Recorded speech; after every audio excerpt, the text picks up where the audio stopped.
Mereka menyangka iblis itu yang tidak terlihat, padahal iblis yang dimaksudkan adalah Yudas. Siapa yang paham itu? Barnabas. Pengikut Nabi Isa yang paling jeli dan cerdas. Dialah yang menuliskan kembali Injil yang benar, sehingga disebutlah Injil Barnabas, yang kemudian dituliskan kembali oleh Ashabul Kahfi. Siapa yang menulisnya? Ashabul Kahfi. Pimpinan Ashabul Kahfi Maximilianus. Bapak Ibu yang dirahmati Allah, terungkap semua misteri ini kan, semua fitnah sejak zaman Nabi Musa sampai Nabi Isa. Nanti kita bedah di masa fitnah di zaman kita.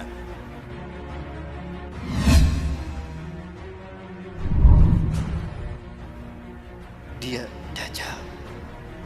Di zaman Nabi Isa berganti nama menjadi Yudas Iskariot. Nabi Isa lahir karena mukjizat Allah kan, kalimatullah, disebutnya kalimatullah karena lahir karena kalimatullah. Beliau adalah proses kelahirannya sesuatu yang ajaib. Ini kudratullah dan keajaib, keagungan Allah. Lahir tanpa seorang ayah. Nabi Isa sejak kecil itu dipelihara oleh Nabi Zakaria. Karena Nabi Zakaria ini adalah kakeknya. Nabi Zakaria adalah pamannya Siti Maryam. Maka Nabi Isa ini adalah cucu Nabi Zakaria. Dan Nabi Zakaria saat itu melahirkan anak yang bernama Nabi Yahya. Itu hampir satu usia, satu angkatan dengan Nabi Isa. Kedua-duanya dibawa ke Baitul Maqdis, bumi Isra Mi'raj Rasulullah, di Al-Aqsa. Mendengar ceramah pendeta Sanhedrin. Pendeta Sanhedrin inilah pendeta yang memalsukan Taurat menjadi Talmud. Apa yang mereka lakukan? Yuharifunal kalima am-mawadih. Dia menghapuskan satu ayat dari tempatnya. Summa yaktubunal kitaba biaidihim, lalu dia menulis ayat dengan tangannya sendiri. Summa yaquluna hadza min indillah, kemudian dia mengatakan ini datang dari Allah. Wa ma huwa min indillah, padahal itu bukan dari Allah. Maka setiap kali mereka ceramah tentang inilah Bapak Ibu Taurat yang Allah turunkan pada kita, itu di Masjidil Aqsa, itu di Baitul Maqdis. Nabi Isa saat itu usianya baru 9 tahun. Nah, Nabi Isa dibawa sama Nabi Zakaria ke Baitul Maqdis, mendengarkan ceramahnya pendeta Sanhedrin tentang Taurat. Ketahuan sama Nabi Isa yang seusia ini, loh kok Taurat kayak gitu? Itu bukan Taurat. Langsung Nabi Isa seusia dedek ini naik ke atas bangku, langsung tolak pinggang. Wailun lakum in tahu an hadhil mushkilah. Celaka kalian, berhenti dari kebusukan kalian. Innakum tuharifuna al-kalima am-mawadih. Kalian telah merubah satu ayat dari tempatnya. Itu ayat kalian sendiri yang ngarang. Taurat demi Allah, bukan demikian. Aku Isa bin Maryam, Nabi dan Rasul Allah. Allah mewahyukan kepadaku bukan hanya Injil tapi juga Taurat. Taurat yang kalian maksudkan harusnya begini, bla bla bla bla bla. Setiap kali ceramah pendeta Sanhedrin itu dibantah sama Nabi Isa. Setiap kali pendeta Sanhedrin ceramah, Nabi Isa membantahnya karena mereka membohongkan Taurat. Maka apa yang terjadi? Wah, itu para pendeta Sanhedrin kumpul tuh. Ini anak iki bocah, kalau dibiarin tekor kita. Ketahuan bohongnya kita kan? Jadi gimana? Bunuh dia. Kita ini pesuruh Tuhan, gak mungkin kita membunuh orang manusia. Apalagi dia Nabi dan Rasul. Gampang. Bukan kita yang membunuhnya. Kan kita sudah terbiasa mengarang cerita. Bikin aja cerita. Cerita apa? Cerita Tuhan bingung. Pernah dengar doktrin Tuhan bingung? Dari sinilah lahirnya keyakinan agama Kristen hari ini. Dikarang cerita Tuhan bingung, disebarkan kepada manusia, maka jadi agama sekarang. Kenapa Tuhan bingung? Bingung mikirin Nabi Adam. Udah jelas jangan dipetik tuh bawah pohon kayu, dipetik sama Siti Hawa kan, lalu dimakan. Tuhan marah saat itu, Tuhan murka. Ketika Tuhan akan menghukum Adam, aduh kasihan Adam. Adam tuh manusia. Jangankan Adam, alam semesta aku sentil hancur, apalagi Adam. Maka bingung Tuhan. Kok Tuhan bingung? Inilah jahatnya, inilah sesatnya mereka. Akhirnya Tuhan menemukan ide. Eureka, kata Tuhan. Aku ini kan Tuhan. Tuhan immortal, tidak mati. Kalau gitu aku saja yang dihukum. Bapak Ibu, saya sedang menceritakan satu mata ini. Dan ini Dajjal. Kita tahu pada akhirnya Samiri di zaman Nabi Musa Dajjal, dan di zaman Nabi Isa Dajjal berganti nama Yudas. Kenapa dia berganti nama? Untuk menyembunyikan identitasnya, dan dia berganti-ganti kostum. Inilah Dajjal. Lalu kapan nanti Dajjal muncul? Saya sampaikan untuk masa kita ya Bapak Ibu sekalian. Hanya Allah yang tahu. Rasulullah memberikan ciri-cirinya. Nah, ciri-ciri itu yang akan kita bahas tuntas. Tuhan Bingung tadi, Tuhan bingung tadi. Akhirnya gimana?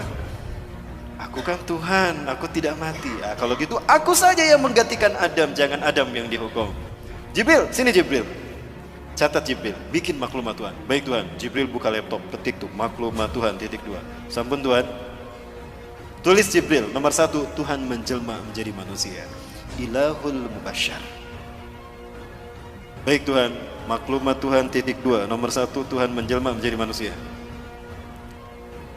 Saya siap membantah, menghujahkan ini. Jika ada orang-orang non-muslim, Kristen yang tersinggung, silakan berdebat dengan saya. Ini studi saya Bapak Ibu tentang Kristologi. Ya. Kemudian apa? Ketika Tuhan berpikir akan menjelma menjadi manusia, Tuhan bingung bagaimana turun ke bumi. Kalau turun begitu saja simsalabim, tring ada, manusia nggak akan percaya. Oh, berarti Tuhan harus menjelma menjadi manusia, lahir secara normal. Jibril, nomor 2 Jibril. Baik Tuhan, apa Tuhan? Tuhan lahir secara normal. Baik, maklumat nomor 2, Tuhan lahir secara normal. Bingung lagi Tuhan, kalau Tuhan lahir secara normal, lah siapa wanita yang layak melahirkan Tuhan? Jibril ngasih masukan sama Tuhan. Masya Allah, inilah jahatnya, sesatnya Sanhedrin. Ini mereka mengarang cerita ini. Tuhan, boleh saya interupsi ngasih masukan? Oh, apa itu Jibril? Gini Tuhan, Engkau pernah mengutus saya ke Bethlehem, ke Nazaret. Di Nazaret ada seorang wanita suci Tuhan. Dia belum pernah mengotori dirinya dan kesuciannya. Hidupnya hanya untuk ibadah kepadamu Tuhan. Siapa Jibril? Masa Tuhan tidak tahu? Nah ini sesatnya mereka kan. Apa kata Jibril? Maryam Tuhan, Maryam binti Imran. Dia wanita yang hidupnya suci hanya untuk beribadah padamu. Betulkah Jibril? Iya Tuhan. Aneh Tuhan tidak tahu. Kurang update rupanya Tuhan dalam cerita ini. Maka apa kemudian kata Tuhan? Jibril, ihbit ilal ard kulli Maryam li'annani sa'anfuh min ruhi ilaiha. Jibril, turun kamu ke Maryam, sampaikan pada Maryam, kalau aku akan meniupkan sebagian ruhku ke dalam rahimnya. Maka Maryam pun hamil mengandung Yesus Kristus, melahirkan sang penebus dosa. Tuhan lahir menjelma menjadi manusia untuk menebus dosa Adam. Artinya menebus dosa manusia. Maka Tuhan harus mengorbankan dirinya demi dosa, menebus dosa manusia, agar bukan manusia yang dihukum. Inilah cinta kasih Tuhan. Betul tidak Bapak Ibu? Dari sini lahir doktrin agama ini kan? Allahu Akbar. Cerita ini pun dikarang, disebarkan kepada raja-raja Herodes, raja-raja Romawi. Yang terhasut saat itu adalah Herodes. Maka semuanya faham kalau Nabi Isa itu adalah Tuhan yang menjelma menjadi manusia. Makanya mereka mengatakan Innallaha Isa ibnu Maryam. Laqad kafara alladziina qalu Innallaha Isa ibnu Maryam. Surat Al-Maidah ya. Sungguh kafirlah orang yang mengatakan Allah itu Isa bin Maryam. Nah ini dari kalangan orang-orang ini, pendeta Sanhedrin yang di zaman Nabi Zakaria mereka memasukkan Taurat menjadi Talmud. Dan ini bujuk rayu siapa? Dajjal. Kemudian Bapak Ibu yang mati Allah, maka ketika cerita ini disebarkan, fahamlah Nabi Isa kalau nyawanya terancam. Maka Nabi Isa pergi meninggalkan Palestina, meninggalkan Yerusalem, meninggalkan Al-Quds, mengembara. Saat itu usianya genap 12 tahun. Mengembara Nabi Isa alaihissalam, ada satu kaum di mana kaum itu banyak yang buta sejak lahir, diobatin oleh Nabi Isa alaihissalam. Bismillahirrahmanirrahim. Diusap, sembuh. Masaha yamsahu masihan wa mashatan. Mashan wa mashatan. Diusap, mengusap itu masaha. Maka orang yang mengusap disebut masihun al-masih. Man anta? Kaifa tastati an tusli hadal an? Siapa Anda? Bagaimana Anda bisa menyembuhkan kedua mata saya ini? Aina ya? Apa kata beliau? Aku Isa bin Maryam, aku Nabi dan Rasulullah. Berimanlah kepadaku. Engkau Nabi dan Rasulullah? Iya. Allah telah mengutusku menjadi Nabi dan Rasul bagi kalian. Dijelaskan dakwah Nabi Isa, berimanlah mereka. Salah satu dari mereka yang beriman bernama Barnabas. Mengembara lagi. Ketika mengembara lagi ada pula kemudian ada yang beriman lagi. Di antara mereka ada yang penyakit sopak belang, diusap oleh Nabi Isa. Bismillah, dengan kodrat Allah, dengan izin Allah sembuh tuh. Bismillahirrahmanirrahim. Masaha yamsahu, diusap, sembuh. Siapa Anda? Kenapa Anda bisa menyembuhkan? Demi Tuhan, bukan manusia yang bisa menyembuhkan ini. Aku manusia, aku Isa bin Maryam. Hati-hati, aku Isa bin Maryam, Nabi dan Rasul kalian. Dakwah mereka. Didakwahi mereka sama Nabi Isa. Berimanlah mereka. Salah satu di antara mereka bernama Yakobus. Terus berdakwah tuh kemana-mana. Di antara mereka beriman semua. Kemudian ada 12 orang. Ada 12 orang yang kemudian menjadi murid Nabi Isa alaihissalam. Kemanapun Nabi Isa pergi, mereka menemaninya. Itulah yang kita kenal dengan sebutan Hawariyun. 12 orang. Nah, ini Bapak Ibu sejarah Nabi Isa. Nah, Dajjal masuk ke tengah-tengah Hawariyun. Jumlah mereka yang tadinya 12 menjadi 13. Siapa dia? Yudas Iskariot. Dajjal dia, Bapak Ibu. Hati-hati kalian, iblis telah masuk ke tengah-tengah kalian, kata Nabi Isa. Hati-hati, iblis ada di tengah-tengah kita. Mereka menyangka iblis itu yang tidak terlihat, padahal iblis yang dimaksudkan adalah Yudas. Siapa yang paham itu? Barnabas. Pengikut Nabi Isa yang paling jeli dan cerdas. Dialah yang menuliskan kembali Injil yang benar, sehingga disebutlah Injil Barnabas, yang kemudian dituliskan kembali oleh Ashabul Kahfi. Siapa yang menulisnya Ashabul Kahfi? Pimpinan Ashabul Kahfi, Maximilianus. Bapak Ibu yang dirahmati Allah, terungkap semua misteri ini kan?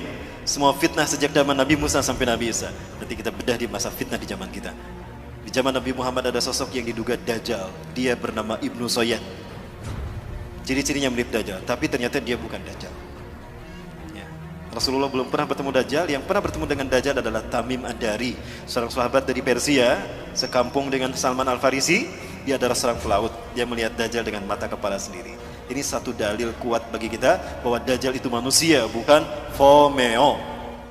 Setelah sampai kepada momen terkait dengan Yudas Iskariot ini, pengkhianatannya, Allah berfirman pada Nabi Isa, Isa bin Maryam, aku akan menyampaikan engkau kepada saat di mana engkau akan aku angkat. Bapak Ibu silakan buka Quran surat Al-Imran ayat 55. Nabi Isa merasakan akan ada pengkhianatan dari Yudas Iskariot dan kaumnya. Para pendeta Sanhedrin berhasil menipu raja Romawi yang bernama Herodes, atau orang menyebutnya Herodus yang agung, the great Herodus.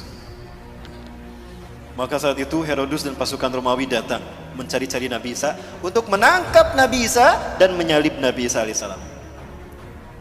Allah wahyukan itu pada Nabi Isa. Maka Nabi Isa memahami itu, kemudian Nabi Isa berfirman. Ada dalam Quran surat As-Saff. A'udzubillahi minasyaitonirrajim. Iz qala Isa ibn Maryam lil hawariyyin man ansari ila Allah. Ya, surat As-Saff. Ingatlah ketika bersabda Isa bin Maryam kepada Hawariyin, siapakah yang akan menolong aku untuk menegakkan agama Allah? Qala al-hawariyuna nahnu ansarullah. Itu saat terakhir perpisahan dengan Nabi Isa. Kemudian Nabi Isa mengatakan, kelak di antara kalian ada orang yang berkhianat kepadaku dan dia menggantikan tempat kedudukanku. Ya. Kemudian apa yang terjadi Bapak Ibu? Datanglah seseorang kepada Nabi Isa dan kaumnya Hawariyun.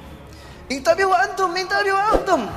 Bersembunyilah kalian, bersembunyilah kalian. Wa anta ya Masih Nabi Allah. Anda juga wahai Nabi Allah. Anda harus bersembunyi. Kenapa? Sesungguhnya Herodes dan tentaranya Romawi dan juga para pendeta Sanhedrin sekarang datang untuk menyangkap Anda dan menyalib Anda Tuanku.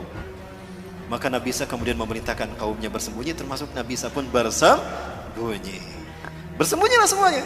Nah, Herodes bilang, aku tahu kalian bersembunyi di sekitar sini. Begini saja, kata Herodes, aku tawarkan dengan bijaksana. Siapa di antara kalian yang mau memberitahukan di mana Al-Masih bersembunyi? Aku tidak akan menangkap kalian. Yang aku butuhkan Al-Masih. Siapa di antara kalian yang mau memberitahukan kepadaku di mana Al-Masih bersembunyi? Aku akan berikan dia sepertiga harta kerajaan Pontius Pilatus atau harta kerajaan Herodes, dan aku akan mengangkatnya sebagai patih kerajaanku. Yudas Iskariot, Dajjal. Aku butuh kekuasaan untuk mempengaruhi manusia, dan aku butuh harta untuk keliling dunia. Kalau gitu aku saja yang memberitakan. Pucuk dia cinta ulam tiba, kata dia. Keluarlah dia berbicara kepada Herodes, ya. Berbicara kepada siapa? Herodes, raja Romawi. Aku tahu di mana Al-Masih bersembunyi. Ikuti aku. Ketika dia akan masuk ke tempat Nabi Isa bersembunyi, di situ Allah berfirman kepada Nabi Isa. Quran surat Ali Imran ayat 55. Iz qala Allahu ya Isa. Iz qala, ingatlah ketika berfirman. Ingatlah Muhammad qala ketika berfirman. Siapa? Allah. Ya Isa, hai Isa, ini mutawaffika. Kalimat mutawaffika, wafat itu bukan berarti mati. Sesungguhnya aku akan mewafatkan kau. Itu artinya bukan mematikan kau. Wafat tidak selamanya artinya mati. Di dalam surat Al-An'am ayat ke-60 Allah berfirman, A'udzubillahi minasyaitonirrajim. Wa huwal ladzi yatawaffakum bilail wa ya'lamu ma jarahtum fil nahar. Dialah Allah yang telah menidurkan engkau di waktu malam dan Allah mengetahui apa yang kalian lakukan di waktu siang. Artinya wafat ini bisa berarti tidur. Berarti Nabi Isa kalimat ini mutawaffika, sesungguhnya aku akan menidurkan engkau Isa. Jadi Nabi Isa ditidurkan, tidak dimatikan. Warafuka ilayya, dan aku akan mengangkatmu ke sisiku. Artinya Nabi Isa diangkat dengan fisiknya. Wa mutahhiruka minal ladzina kafaru, dan aku akan membersihkan namamu dari orang-orang kafir. Yang bergelar Al-Masih itu bukan Dajjal, tapi Nabi Isa alaihi salam. Allah tunjukkan nanti, makanya Allah turunkan siapa sesungguhnya yang bergelar Al-Masih dan siapa sebetulnya menebar fitnah atas nama Isa bin Maryam. Maka Nabi Isa diturunkan untuk membunuh Dajjal. Di mana Nabi Isa akan membunuh Dajjal? Di Aleppo, Suriah, Damaskus. Di Masjid Umawi, masjid yang bermenara putih. Saat itu kaum muslimin akan melaksanakan salat subuh berjamaah. Ketika itu qomat sudah dikumandangkan. Wa imamukum al-Mahdi, imam kalian al-Mahdi, kata Rasulullah. Ini ada dalam Syarah Sahih Muslim, Syarah Syekh An-Nawawi. Kata Imam Mahdi, "Stawu subuhakum tarasuata dulu. Luruskan, dapatkan saf kalian." Ketika sedang meluruskan saf, maka fanazala Isa bin Maryam. Turunlah Isa bin Maryam. Memegang sayap dua malaikat ala janahain malakain.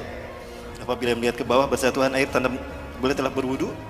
Apabila melihat ke atas beliau menjatuhkan sesuatu mirip mutiara. Kemudian maka ketika Yudas masuk, Nabi Isa ada tidak di sini? Tidak ada, karena Nabi Isa sudah diangkat Allah ke langit.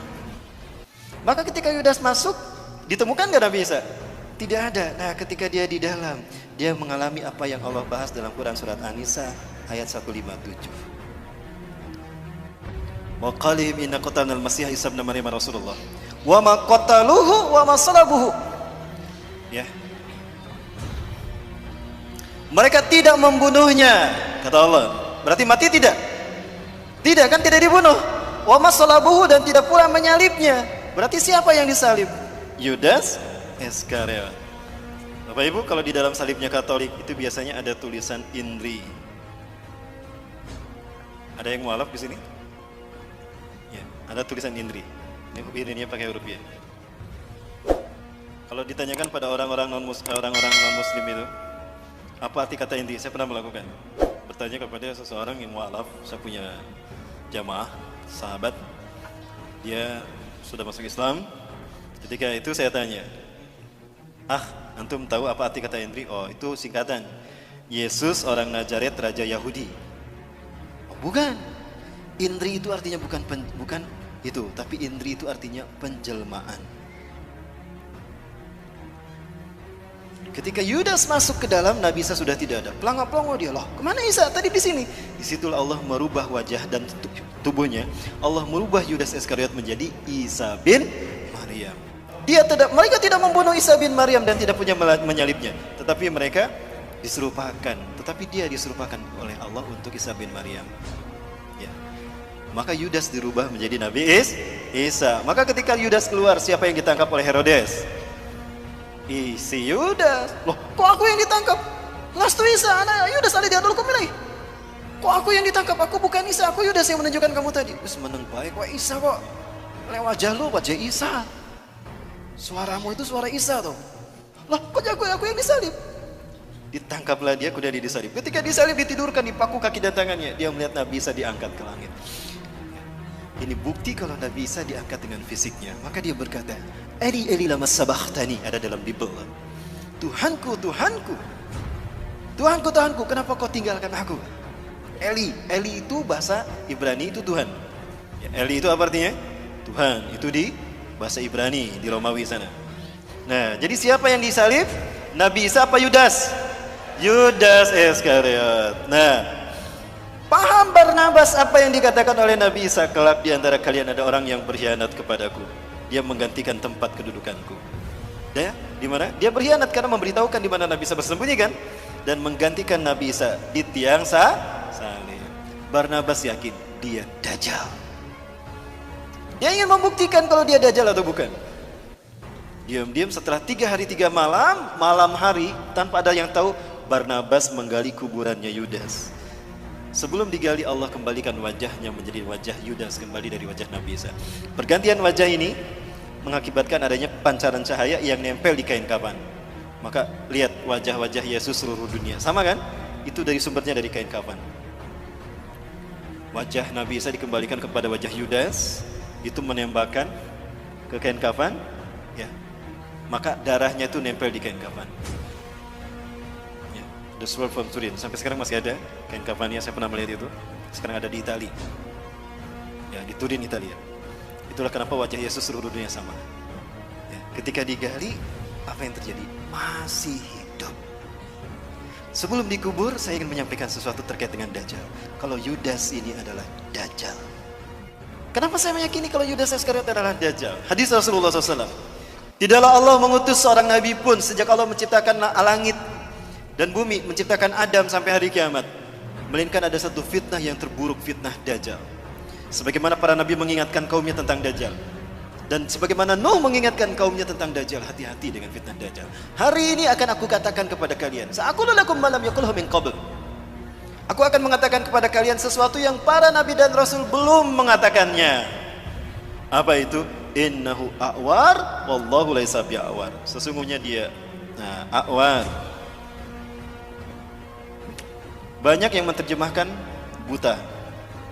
Menurut saya a'war bukan sekedar buta. Ada orang yang matanya normal tapi tidak melihat. Disebutnya apa? Buta kan? Tapi matanya normal. Kalau ini bukan a'war, itu bukan buta. Lihat hadis yang lainnya. Ka'anna ainuhu ainabah. Seolah-olah matanya itu seperti anggur yang menonjol, hitam semua. Artinya pecak. Jadi bukan buta tapi pecak. Pertanyaannya, kenapa cuma Rasulullah yang memberitahukan kalau dia itu pecak sebelah mata kanannya? Karena peristiwanya terjadi setelah Nabi Isa diangkat. Apa itu? Setelah si Yudas Iskariot disalib, dia diarak ke bukit Golgota. Nah, diarak dia ke bukit Golgota, bukit tengkorak. Ketika diarak, Herodes memegang pedang di tangan kanannya, Old Testament perjanjian lama di tangan kirinya. Itu pedang ditusuk-tusukkan ke tubuh Yudas Iskariot. Ketika pedang tadi menusuk tubuhnya, bercucuran darah, Bapak Ibu. Ketika darah bercucuran, para pendeta Sanhedrin dan tentara Romawi berebut darah tersebut, diminum.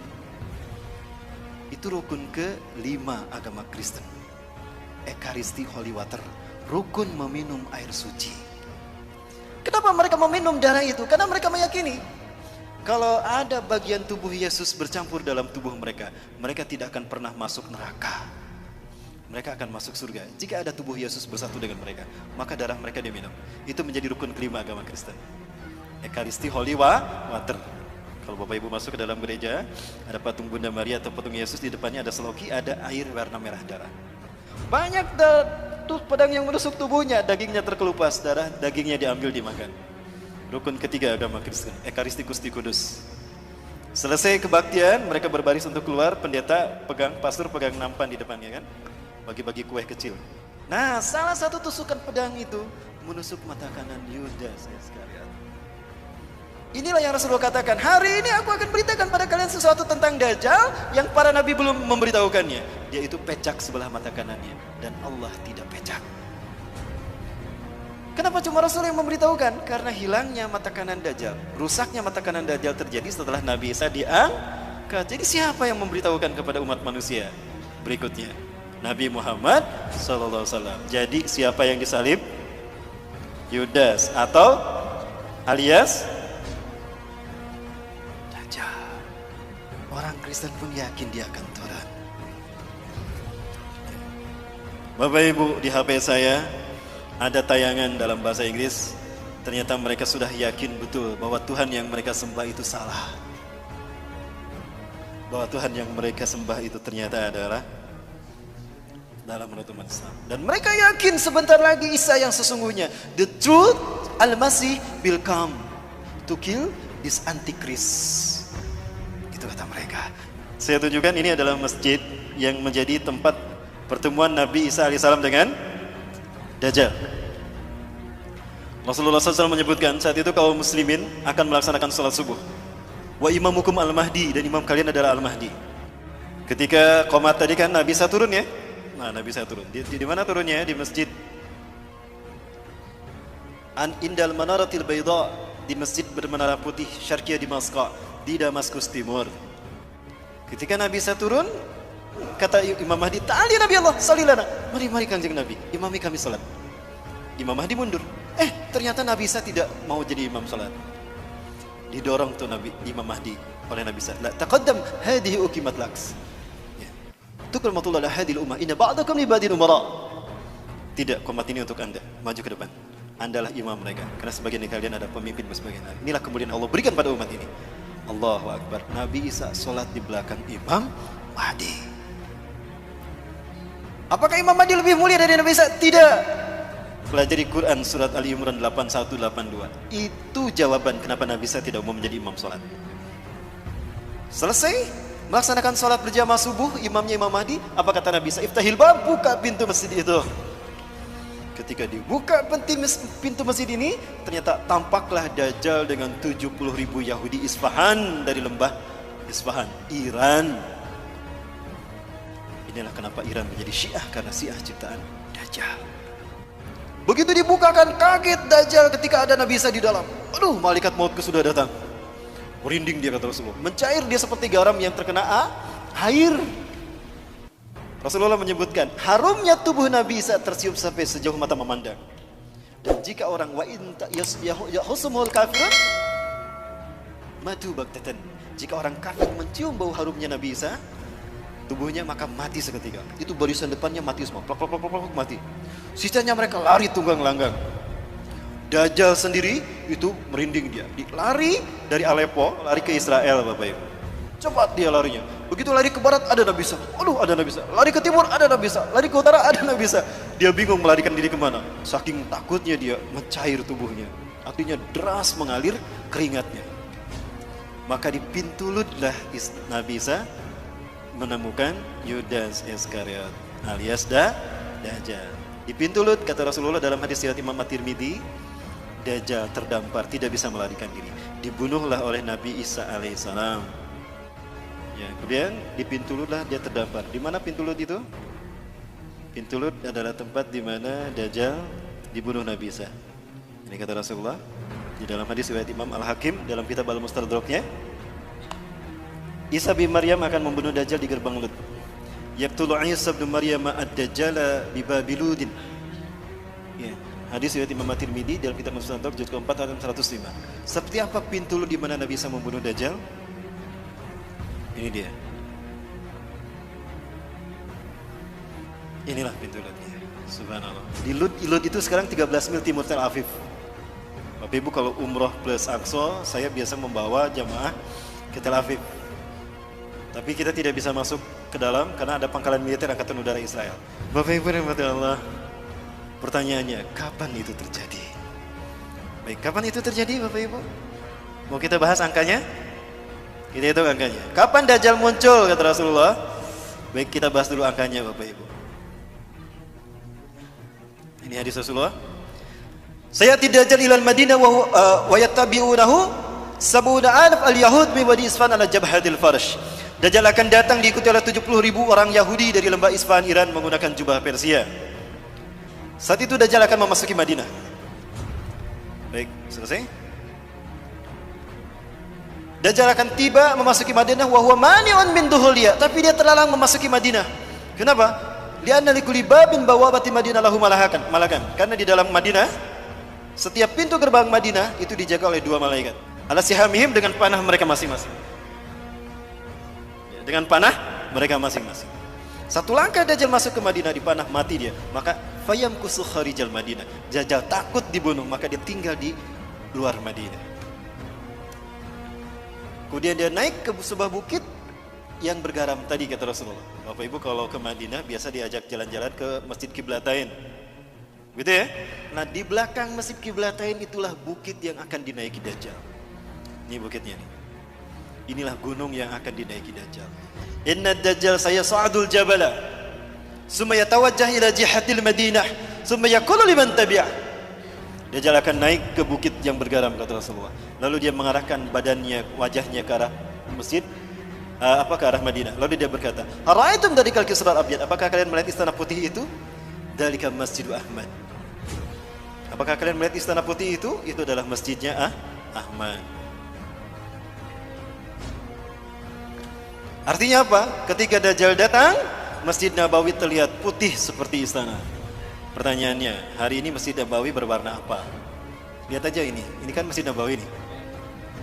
Warnanya apa? Putih. Nih Masjid Nabawi di siang hari. Apa warnanya? Dan ini di malam hari. Apa warnanya? Seperti inilah Masjid Nabawi ketika Dajjal melihatnya. Artinya Dajjal muncul di zaman siapa?